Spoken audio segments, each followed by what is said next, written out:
नमस्कार दोस्तों, good morning. Crescent education classes में आप सभी का स्वागत है। दोस्तों अभी हाल में ही यूके ट्रिपल एससी की 23 भर्ती परीक्षाओं को कराने का जिम्मा यूके पीएससी को दिया गया और यूके पीएससी में भी दोस्तों अभी हाल में मीटिंग हुई थी 12 सितंबर को। और इस मीटिंग में दोस्तों निर्णय लिया गया था कि जल्द ही यूके पीएससी अब इन 23 भर्ती को कराने के लिए एक कैलेंडर जारी करेगा और उस कैलेंडर में दोस्तों स्पष्ट होगा कि कौन सी भर्ती परीक्षा कब होगी यूके ट्रिपल एससी की। ठीक है, अब ऐसे में इनको मैन पावर और वित्त की आवश्यकता थी, जैसे मैंने आपको पहले ही बताया था, क्योंकि यूके पीएससी में वैसे ही कर्मियों की शॉर्टेज है और ऐसे में अब इतना प्रभार पड़ने पे फिर उनको कर्मियों की आवश्यकता होगी। तो अब यूके पीएससी ने भर्ती परीक्षा संपन्न कराने के लिए शासन से कर्मचारियों की डिमांड की है।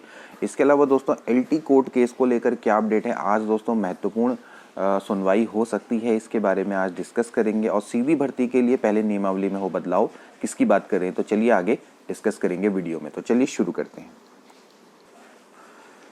तो दोस्तों भर्ती परीक्षा संपन्न कराने के लिए आयोग ने मांगे कर्मचारी। यूके पीएससी ने 23 भर्तियों के लिए शासन से 30 कर्मचारियों की डिमांड की है। इसमें प्रदेश में समूह गौ के 23 भर्तियों का अध्याचन चलाने के लिए उत्तराखंड लोक सेवा आयोग ने 30 अतिरिक्त कर्मचारियों की मांग की है और इस संबंध में आयोग के अध्यक्ष डॉक्टर राकेश कुमार ने शासन को पत्र भेजा है। तो इसमें दोस्तों इन्होंने 23 भर्तियां करवानी हैं, तो इसके लिए इन्होंने कहा है कि भाई हम एक सप्ताह के भीतर कैलेंडर जारी करेंगे। इसके अलावा अक्टूबर नवंबर में भी दोस्तों इन्होंने बात करी है कि हम लोग जल्द ही विज्ञप्ति जारी करेंगे। ठीक है, अब ये जो विज्ञप्ति है ये यूके पीएससी के पदों की है या फिर यूके ट्रिपल एससी पर जो अध्याचन आया था उन पदों की है, इस बारे में अभी स्पष्ट नहीं किया गया है। लेकिन फिर भी मुझे जहाँ तक लगता है कि ये दोस्तों यूके ट्रिपल एससी के जो अध्याचन आए थे उन पर विज्ञप्ति हो सकती है। ठीक है, तो अब दोस्तों देखना रहेगा कि किस तरह से ये जो विज्ञप्ति है वो जारी होती है अक्टूबर नवंबर में। और इसके अलावा इन्होंने बोला है कि जो दिसंबर और जनवरी है, दिसंबर और जैन में ये कुछ परीक्षाओं का भी आयोजन करवाएंगे 3 से 4। ठीक है, अब ध्यान देने वाली बात होगी दोस्तों, जो 3 से 4 जो परीक्षाएं ये कौन सी हो सकती हैं जो कि यूके पीएससी जिसका आयोजन करवाएगा। ये दोस्तों वो परीक्षा होंगी यूके ट्रिपल एससी की जो कि जिनका कैलेंडर दोस्तों जारी किया गया था। देखिए अब यूके ट्रिपल एससी की कौन कौन सी परीक्षाएं, वो परीक्षाएं दोस्तों जिनमें कैंडिडेट्स उतने ज़्यादा नहीं हैं। हम पटवारी की बात नहीं कर रहे, हम पुलिस की बात नहीं कर रहे। देखिए पटवारी में बहुत ज़्यादा कैंडिडेट्स हैं, लाखों की संख्या में वहाँ पर आवेदन आए हैं। इसके अलावा अगर हम बात करें पुलिस की यानी कि पुलिस एसआई की, तो वहाँ पर भी दोस्तों लाखों की संख्या में आवेदन किए गए हैं छात्रों के द्वारा। लेकिन अगर हम अन्य भर्तियों की बात करें जैसे कि लैब असिस्टेंट है या फिर असिस्टेंट स्टैटिस्टिकल ऑफिसर है, तो ये जो भर्तियां हैं दोस्तों इनमें काफ़ी कम संख्या में छात्रों ने आवेदन किया है क्योंकि स्पेशल योग्यता वाली भर्ती हैं। तो इसमें स्पेशल सब्जेक्ट की डिमांड की जाती है, इनका पेपर भी अलग तरह का पैटर्न का होता है। तो ऐसी भर्तियों के दोस्तों कराने की संभावनाएं जल्दी ही दिखेंगी आपको।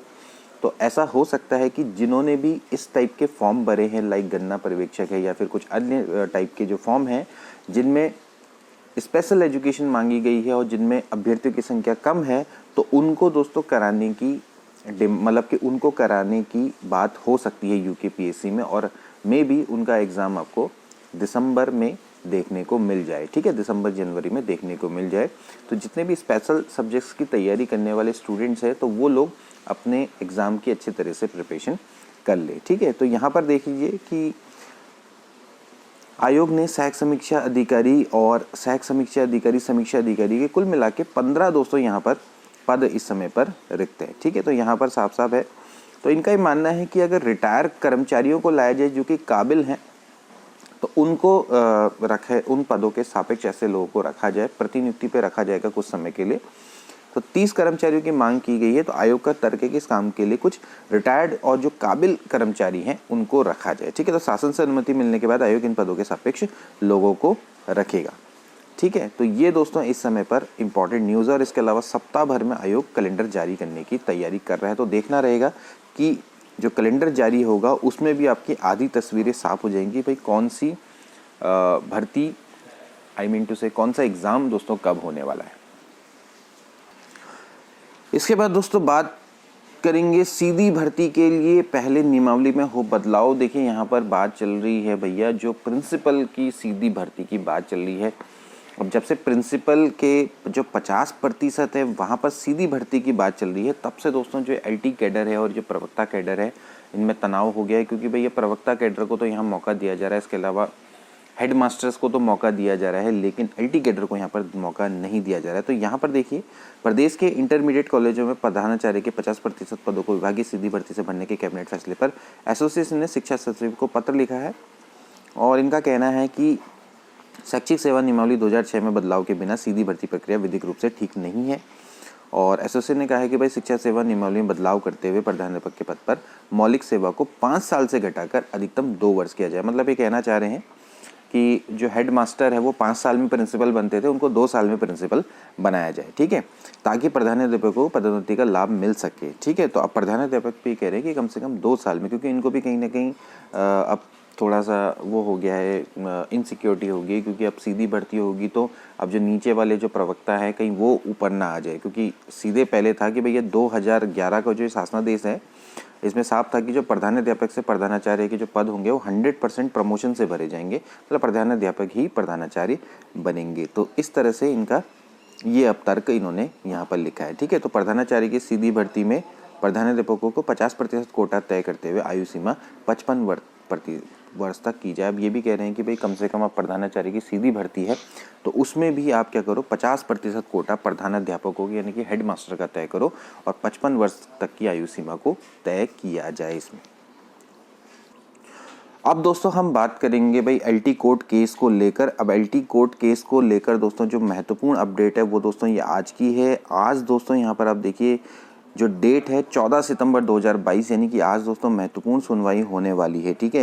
ये जो केस है दोस्तों ये है 308/2022 Sunita versus state of Uttarakhand. दोस्तों ये जो मामला है ये फिजिकल एजुकेशन का, इसके अलावा जो हिंदी के जो केस है एलटी हिंदी का भी जो केस है, और ये दोस्तों वही मामला है जिसमें आपका प्रश्नों से संबंधित जो मामला है। अभी आपको पता है कि जैसे हिंदी है, फिजिकल एजुकेशन है और कुछ और भी जो अन्य सब्जेक्ट्स हैं उस पर जो रिजल्ट है वो दोस्तों रुका हुआ है। हालांकि एलटी जो आर्ट है उसका मामला अलग है। तो दोस्तों ये जो सुनवाई है, पहले सुनवाई दोस्तों ये हुई थी 6 सितंबर को दोस्तों, आई थिंक ये सुनवाई थी। तो उस दिन दोस्तों अच्छी खासी सुनवाई हुई थी इस केस पे।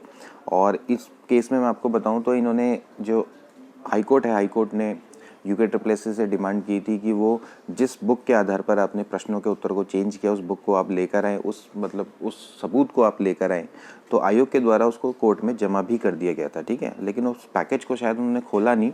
तो इस कारण से बस केवल उस दिन सुनवाई हुई थी, अच्छी खासी सुनवाई हुई थी। और आज दोस्तों इम्पॉर्टेंट डेट यहाँ पर लगी है 14 सितंबर 2022। तो हो सकता है कि आज दोस्तों को इस केस में कुछ महत्वपूर्ण चीज़ें देखने को मिले। फाइनल डिसीजन भी हो सकता है, नहीं भी होगा तो फाइनल हेयरिंग का भी यहाँ से चांसेस बन सकते हैं। तो आज दोस्तों एक बड़ी इंपॉर्टेंट एलटी के कोर्ट केस की सुनवाई होने वाली है। और इसमें दोस्तों बीच में मैंने आपको इसमें एक ऑर्डर भी मैंने आपको लास्ट टाइम दिखाया था, जो ऑर्डर हुआ था वही 25/8/2022 का दोस्तों ये ऑर्डर था। ये लास्ट टाइम मैंने आपको दिखाया भी था। तो इसमें कोर्ट के द्वारा डिमांड की गई थी कि UKSSB से कि आप जो भी जिस आधार पर आपने जो क्वेश्चंस हैं उनको चेंज किया है तो आप उस पूरे को जमा करिए। प्रोफेसर नागेंद्र की बुक थी वो, उसको जमा करना था और उससे फिर रिलेटेड कुछ इंपॉर्टेंट शायद डॉक्यूमेंट्स थे उनको जमा करना था।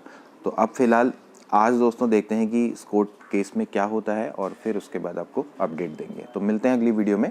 Till then take care and good bye.